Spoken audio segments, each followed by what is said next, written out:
Какво става с всяко едно нещо, което го има в изобилие? Тоест, има го повече, отколкото е нужно. То се обезценява. Това е Пешо, а това е Криси. Пешо дава много повече внимание на Криси, отколкото Криси трябва да получава. Затова Криси отива при... Сега ще го нарисуваме. Така. Гошо. Гошо от другата страна си прави каквото си иска. Гошо си ходи на фитнесче, Гошо си излиза с приятелите, Гошо си ходи на работа и си изкарва кеш, докато Пешо прави абсолютно същото като Гошо. Но в секундата, в която Пешо е станал гадже с Криси, Пешо е занемарил всичко това нещо. И сега мейн гола на Пешо, фокусът на Пешо е Криси. Фокусът на Криси е Гошо. Фокусът на Гошо е Гошо. Та, каква ми е идеята всичко това?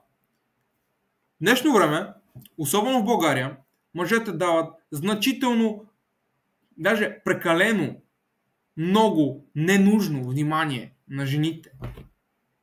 Тоест, те не се нуждаят от това внимание. И секундата, в която ти го даваш, тя си казва, коя съм аз, ти за какво си ми? И отива при този, който ни го дава. Защото как сме устроени ние хората, особено жените, искаме това, което не можем да получим. Защо жените искат това, което не могат да получат още повече от мъжете? Мъжете работят по логически принцип. Жените работят по емоционален принцип. Тоест, тя е роб на нейните емоции. Каквото казват нейните емоции, това ще направи тя. Докато мъжът е много по-логичен от жената. Той няма винаги да направи каквото казват неговите емоции, освен ако не е гей. Излизаме от темата. Ти като мъж трябва да се поставиш на първо място. Ти си преди Криси. Ти си Пешо и ти си преди Криси. Криси не трябва да ти е фокус в живота. Теб, понеже Пешо цял живот е бил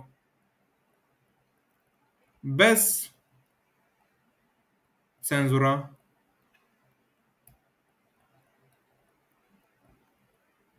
без путник, той в момента си мисли, че ще изгуби Криси. Без причина, без да има тази причина. Просто Криси му е първото гадже. Знам, че много от вас релейтват на Пешо и не искам да ви обидя, но в секундата, в която вие си хванете първото гадже и почнете да обливате с внимание, от което тя не се нуждае, то губи ценност. В момента ти притеснен ли си, че няма да имаш вода? Мисля, ако си в Перник, може и да си притеснен, но притеснен ли си, че няма да дишаш? Има прекалено много кислород около нас. Тоест, той е в abundance, той е в изобилие. Ние не сме притеснени за него. Всичко, което е в изобилие, ние не се притесняваме за него. И не го ценим. Най-важното. Тоест, Криси не цени вниманието на Пешо, а цени вниманието на Гошо, защото Гошо й го дава много по-рядко от Пешо. Един мъж, неговата валута, която дава на жената е внимание. Валутата на Криси, която дава на Пешо, е секс. Пешо дава вниманието си на Криси без да получава секс. Тоест, Криси си прави сметката, но ми си казва, аз защо да му давам секс, като получавам това, което искам, без да му давам секс? Аз не искам да правя секс с него. Това е същото, като да идеш днес в Кауфланда и всичко да е безплатно и ти да не си го вземеш. В смисъл, ако знаеш, че можеш да си го вземеш безплатно, без последици, що няма да го направиш? Естествено ще го направиш, всеки ще го направи. Докато Гошко не дава внимание на Криси. Той обръща само внимание, когато Криси му дава секс.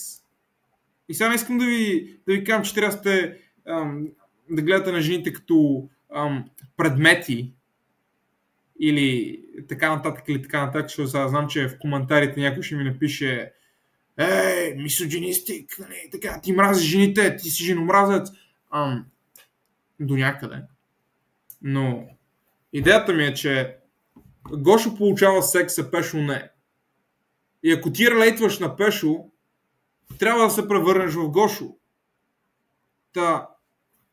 Твоят мейн фокус трябва да е да подобриш твоето SMV, което ще направя отделно клипче с него. Даже следващото клипче ще е за него. Защото това е едно от най-важните неща, които ти трябва да научиш.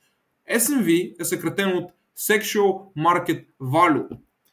Представете си, че Гошо, Пешо, аз, ти, баща ти, дядо ти, всички сме в една огромна кутия. И докато Пешо, примерно, е 5 от 10, Гошо може да е 7 от 10. Това не дава 100% сигурност, че Криси ще избере Гошо, защото той е 7 от 10, защото привличането не е избор, но прави Гошо много по-вероятен пик за 90% от жените, защото той има по-високо SMV. По какво реално се определя SMV-то на един мъж? Статус, пари, външен вид. Тоест, колкото по-добре изглеждаш, колкото по-висок статус имаш и колкото повече пари изкарваш, дига твоето SMV. SMV-то от своя страна отваря само една вратичка. Тоест, да си представим, че аз, Пешо, Гошо, ти, баща ти и дядо ти сме в една опашка и всички искаме да станем с Криси. Всички искаме секс от Криси. Но ние няма да получим секс от Криси, защото не сме с най-високо SMV. Примерно ще дойде брат Пит и ще ни пререди всички на тази опашка. И той ще отвори вратата. И той ще прави секс с Криси. SMV-то също си пасва с държанието. Защото хората с по-високо SMV имат, както казах, това нещо, което е много важно. Те имат изобилие. Или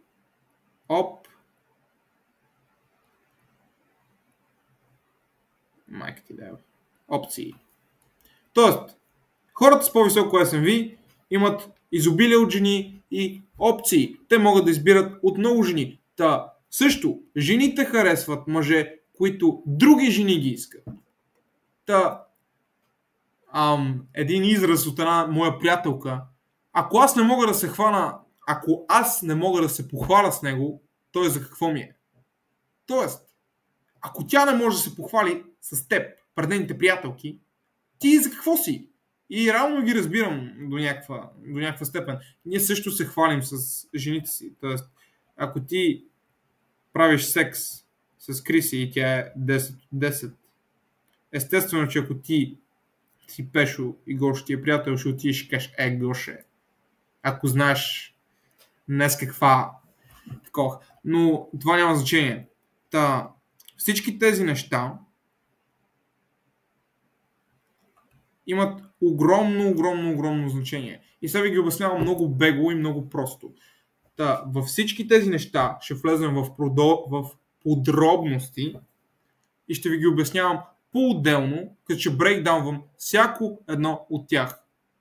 И ще се постарая ти да спреш да бъдеш Пешо и най-накрая да станеш Гошо и да получаваш секс от Криси. Това беше за днес. Виждаме се утре.